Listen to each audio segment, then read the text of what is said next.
السلام علیکم۔ قرآن کے خلاف بہت سے مورچے بنے، کچھ اپنوں نے بنائے، بہت سے غیروں نے۔ آج کا مورچہ شیعوں کی عجیب و غریب روایات کے نام پارٹ 2۔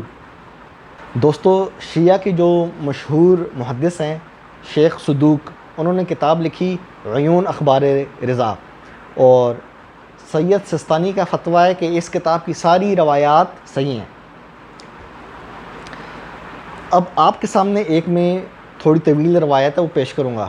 یقین کریں آپ کا دماغ گھوم جائے گا، آپ بولیں گے یار یہ اس کتاب میں کیا لکھا ہے، اور روایت صحیح ہے۔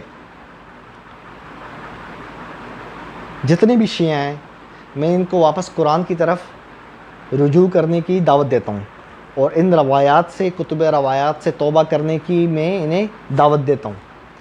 وقت ضائع کیے بغیر ہم روایت کی طرف چلتے ہیں۔ دوستو، متفرق مسائل کے نام سے شیخ صدوق نے ایک چپٹر باندھا ہے، اس کے اندر 351 روایات ہیں لگ بھگ۔ اس کے اندر سے یہ روایت نمبر ہے 15، آپ کی اسکرین پہ چل رہی ہے۔ امام باقر سے روایت ہے کہ حضرت علی ایک دفعہ مسجد الحرام میں تشریف فرما تھے۔ طویل روایت ہے، اس میں سے مختصر میں کر رہا ہوں کہ آپ نے فرمایا کہ جو چاہو مجھ سے پوچھو، یعنی حضرت علی مسجد الحرام میں موجود تھے رضی اللہ عنہ، تو آپ نے کیا فرمایا؟ مجھ سے کوسچن کرو۔ اب کوسچن کرنے والوں نے کوسچن کیا۔ کسی نے پوچھا کہ نیند کی حالت میں انسان کی روح کہاں جاتی ہے؟ پھر دوسرا کوسچن، انسان بولتا کیوں ہے؟ اور تیسرا کوسچن، بچہ اپنے چاچا اور ماموں کی شکل پہ کیوں جاتا ہے؟ 3 سوال ہو گئے، ٹھیک ہے۔ اب حضرت علی نے اپنے بیٹے حضرت علی نے حضرت حسن کو دیکھا، اپنے بیٹے کو، اور انہیں کہا کہ آپ جواب دو۔ اب حضرت حسن جواب دے رہے ہیں، آپ نے جواب غور سے سننا ہے۔ حضرت حسن نے فرمایا، اے سائل، یعنی اے سوال پوچھنے والے، تو نے دریافت کیا کہ نیند کے وقت انسان کی روح کہاں چلی جاتی ہے؟ تو پھر سن، انسان کی روح کا تعلق ریح سے ہے، اور ریح کا تعلق اس وقت تک ہوا سے رہتا ہے جب تک صاحب روح بیدار ہونے کے لیے حرکت کرتا ہے۔ اگر اللہ اس روح کو واپسی کی اجازت دیتا ہے تو ریح روح کو کھینچ لیتی ہے، اور ریح ہوا کو کھینچ لیتی ہے، تب روح جسم میں واپس آ جاتی ہے اور اپنے ساتھی کی جسم میں ٹھہر جاتی ہے۔ اور اللہ اس روح کو واپسی کی اجازت نہ دے تو ہوا ریح کو کھینچ لیتی ہے۔ یعنی ایک کیا کہنا چاہیے، ایک پزل سا بنایا ہے نا، پزل بڑی عجیب و غریب۔ ریح ہوا کو کھینچ رہی ہے، ہوا ریح کو کھینچ رہی ہے، مطلب یہ کیا ہے؟ نہیں، یہ کیا چیز ہے؟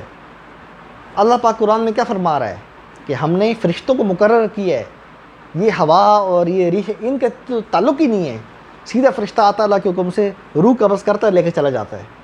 لیکن ادھر تو کوئی اور ہی کہانی سنائی جا رہی ہے، ریح ہوا کو کھینچتی ہے، ہوا ریح کو کھینچتی ہے۔ اگلا سوال سنیں، اے سائل، تو نے دریافت کیا کہ انسان کو نسیان کیوں ہوتی ہے، یعنی انسان بھولتا کیوں ہے؟ بھولنے کی وجہ آپ سوچئے گا۔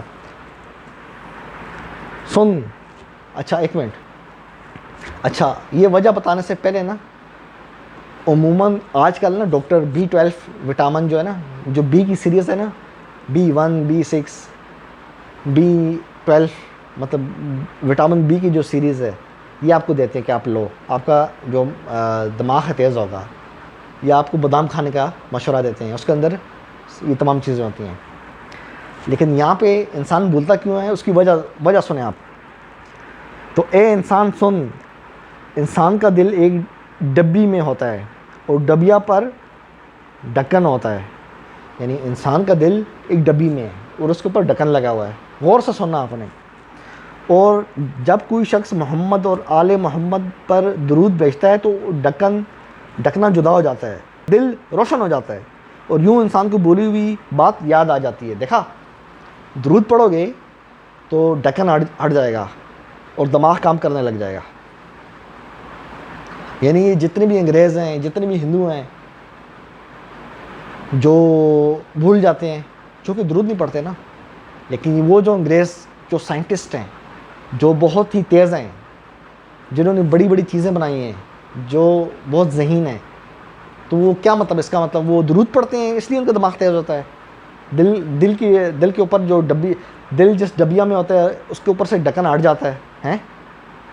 مطلب یہ کیا ہے؟ اور آپ کہتے ہیں کہ یہ حضرت علی نے فرمایا. او بھائی کچھ خدا کو مانو. حضرت علی اس طرح کی باتیں کریں گے؟ شیعوں کی روایت تو سنیوں سے بھی 6 ہاتھ آگے ہے. اچھا آگے سنیں. اور اگر کوئی شخص محمد و آل محمد پر درود نہ بھیجے پھر کیا ہوتا ہے؟ تو ڈھکنا اس دل پر مضبوطی سے جم جاتا ہے، مضبوط ہو جاتا ہے، اور اس سے دل تاریک ہو جاتا ہے، یعنی اندھیرے میں چلا جاتا ہے. اور جو چیز انسان کو یاد بھی ہوتی ہے تو وہ بھول جاتا ہے. یعنی جتنے بھی آپ لوگ اکثر بھول جاتے ہو نا، آپ درود نہیں پڑھتے، آپ گندے بچے ہو، اچھے بچے بنو. ٹھیک ہے. تیسرا سوال کہ بچہ چچا یا ماموں پہ اس کی شکل کیوں جاتی ہے؟ سننا، جتنے بھی ڈاکٹرز ہیں، حکیم ہیں، خصوصاً جو گائناکولوجسٹ ہیں، ضرور سنیے گا. تیرے اس سوال کا جواب یہ ہے، جب کوئی شخص اپنی زوجہ سے مطمئن دل اور پرسکون رگوں اور غیر مضطرب دل کے ساتھ مجامعت کرتا ہے، یعنی کوئی شخص ریلیکس ہو کے نا، اس کا دل بھی ریلیکس ہے، دماغ بھی ریلیکس ہے، اس کے تمام اعضاء جو ہے نا وہ ریلیکس ہیں، مطلب وہ اپنے آپ کو اچھا فیل کر رہا ہے، تب کوئی اپنی بیوی کے پاس جاتا ہے نا تو کیا ہوتا ہے؟ تو نطفہ بیوی کے رحم میں ٹھہرتا ہے تو پیدا ہونے والا بچہ اپنے والد اور والدہ کا ہم شکل ہوتا ہے. یعنی یہ جو بچے اپنے والدین کی اس پہ جاتے ہیں نا شکل پہ، تو وہ یہ وجہ ہے کہ والد صاحب کا جو دماغ دل ریلیکس ہوتا ہے. تو اس کا الٹا کیا ہوا؟ جن کے دل میں سکون نہیں ہوتا، جن کے دماغ میں سکون نہیں ہوتا، ہاں، جن کی رگوں میں اضطراب پایا جاتا ہے، یعنی جو بے چین ہوتے ہیں. تو کوئی شخص بے چینی کی حالت میں اپنی بیوی کے پاس جاتا ہے نا، جانے سے مراد سمجھ رہے ہیں نا آپ؟ کوئی شخص بے چینی کی حالت میں اپنی بیوی کے پاس جاتا ہے تو ایسے میں جو بچہ پیدا ہوتا ہے وہ چچا یا ماموں پہ جاتا ہے. یہ انگریز پاگل ہیں، ایویں اتنی زیادہ وہ اسپرم پہ جو مرد کا جو جراثیم ہوتا ہے منی کے اندر، اس پہ ایویں تحقیقات کر رہے ہیں، ریسرچ کر رہے ہیں. پاگل ہیں انگریز. سیدھی بھائی روایت پڑھو، ریلیکس رہو اور اپنی بیوی کے پاس جاؤ، بچہ آپ کی شکل پہ جائے گا. اگر ریلیکس نہیں ہوگے تو چاچا یا ماموں پہ چلا جائے گا. دیکھو کتنی بڑی سائنس بتا دی ہے بیٹھے بیٹھے. بتائیں